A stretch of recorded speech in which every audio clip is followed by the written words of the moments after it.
తదుపరి కర్కాటక రాశి.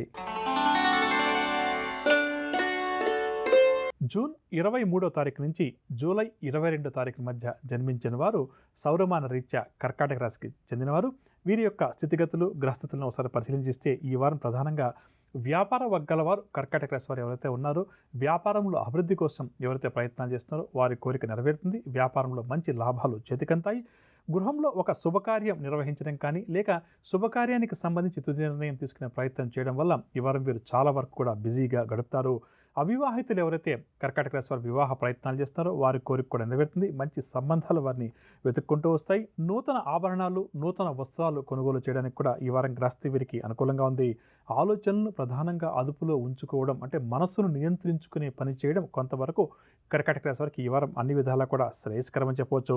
గతంలో జరిగిన విషయాలను పదే పదే గుర్తుకు తెచ్చుకొని బాధపడడం ఏమాత్రం కూడా ప్రయోజనం లేదు అన్న విషయాన్ని ఈ వారం కర్కాటక రాశి వారు గుర్తించి గతం గతః అనుకుంటూ భవిష్యత్తులో ఆ తప్పులను, ఆ పొరపాట్లను తిరిగి పునరావృతం చేయకుండా ఎలా ఉండాలి అన్న వైపుగా ఆలోచన చేస్తే మాత్రం వీరి జీవితం ఈ వారం ప్రధానంగా సంతోషంగా గడుస్తుంది. లేకపోతే గతాన్ని నెమరు వేసుకుంటూ కూర్చుంటే మాత్రం గతం భవిష్యత్తు రెండూ కూడా ఇబ్బందికరంగా మారతాయని చెప్పవచ్చు. పెండింగ్లో ఉన్న పనులు తిరిగి ప్రారంభం చేయడానికి, రావాల్సినటువంటి బకాయిలు వసూలు చేసుకునే ప్రయత్నం చేయడానికి కూడా ఈ కర్కాటక రాశి వారికి ఈ వారం గ్రహస్థితి చాలా వరకు కూడా అనుకూలంగా ఉంది. పరిహారాల విషయానికి వస్తే కర్కాటక రాశి వారు ఈ వారం ప్రతి ఒక్కరూ కూడా లక్ష్మీ అమ్మవారిని యథాశక్తిగా పూజించడం, లక్ష్మీ అమ్మవారి యొక్క స్తోత్రాన్ని పఠించడం చాలా మంచిది. తదుపరి సింహరాశి. జూలై 23వ తారీఖు నుంచి ఆగస్టు 22వ తారీఖు మధ్య జన్మించిన వారు సింహరాశికి సౌరమాన రీత్యా చెందినవారు.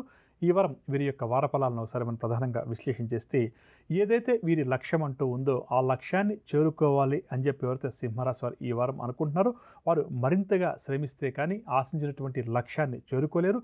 ఏమాత్రం బద్దకించినా, నిర్లక్ష్యం వహించినా సింహరాశి వారు లక్ష్య సాధనలో వెనుకబడతారు. అనుకోని సంఘటనలు కొన్ని జరిగే అవకాశం కూడా ఈ వారం పుష్కలంగా ఉంది. ముందుగా మానసికంగా, శారీరకంగా సిద్ధపడడం చాలా మంచిది. గత కొంతకాలంగా సింహరాశి వారు సంతానానికి సంబంధించి ఏదైతే మనోవేదన చెందుతున్నారో ఆ విషయం ఎవరికి చెప్పుకోలేక తమలో తాము బాధపడుతున్నారో సంతాన మూలకంగా ఏవైతే చికాకులు ఉన్నాయో అవన్నీ కూడా క్రమేపీ ఈ వారం వీరికి దూరమవుతుంది. ఇక ప్రధానంగా చెప్పాలంటే సింహరాశి వారు అజాగ్రత్తగా వ్యవహరించడం వల్ల ఒక ముఖ్యమైనటువంటి ప్రాజెక్టును కానీ ఒక ముఖ్యమైన వ్యవహారాన్ని కానీ వీరు చేజార్చుకునే పరిస్థితి కనిపిస్తుంది. కావున జాగ్రత్త వహించాలి. అదేవిధంగా తమ చుట్టూ పొంచి ఉన్నటువంటి ప్రత్యర్థులు, శత్రువులు ఎవరైతే ఉన్నారో వారిని కూడా ఒక కంట కనిపెట్టడం వీరికి చాలా మంచిదని చెప్పవచ్చు. లేకపోతే శత్రువులు వీరిని ఎలా దెబ్బతీయాలని ప్రయత్నాలు కూడా ముమ్మరం చేస్తుంటారు. ఈ విషయం పట్ల జాగ్రత్త వహించాలి. ఇక సింహరాశి వారు పాటించాల్సిన పరిహారాల విషయానికి వస్తే ప్రతి ఒక్కరూ కూడా ఆదిత్య హృదయ స్తోత్రాన్ని ప్రతిరోజు 3 సార్లు పఠిస్తే ఈ వారం అంతా కూడా సింహరాశి వారికి చక్కగా ఉపయోగపడుతుంది. తదుపరి కన్యారాశి. ఆగస్టు 23వ తారీఖు నుంచి సెప్టెంబర్ 22వ తారీఖు మధ్య జన్మించిన వారు సౌరమాన రీత్యా కన్యారాశికి చెందినవారు. ప్రధానంగా ఒక ముఖ్యమైన పని, క్లిష్టతరమైన పని, కష్టతరమైన పని ఏదైతే ఈ వారం వీరి దగ్గరికి వస్తుందో దాన్ని సవాలుగా స్వీకరించి విజయం సాధించి 10 మంది చేత ఈ వారం కన్యారాశి వారు ప్రశంసలు అందుకుంటారు. అంటే కష్టమైన పని అని చెప్పి 10 మంది దూరంగా వెళ్ళిపోతే కూడా కన్యారాశి వారు ఏమాత్రం భయపడకుండా నిర్భయంగా ఆ సవాల్ను స్వీకరించి విజయం సాధించి 10 మంది చేత ప్రశంసలు కూడా అందుకుంటారు. తోటి ఉద్యోగులు ఎవరైతే ఉన్నారో ఆ ఉద్యోగస్తులు వీరికి అన్నిటా కూడా సహకారాన్ని అందిస్తారు. మధ్యవర్తిత్వం వహించడానికి, సమస్యలు పరిష్కరించడానికి, అదేవిధంగా ప్రణాళికలను రచించడానికి ఈ వారం కన్యారాశి వారు అన్నిటా కూడా ముందుంటారు. విజయాలు కూడా అదే విధంగా వీరు సాధిస్తారు. అంటే ఎక్కడైతే వీరు మధ్యవర్తిత్వం వహిస్తారో అక్కడ విజయాలు కూడా వీరు సాధిస్తారని చెప్పొచ్చు. విదేశీ పర్యటనలు ఎవరైతే కన్యారాశి వారు ఈ వారం చేస్తారో అవన్నీ కూడా విజయవంతమవుతాయి.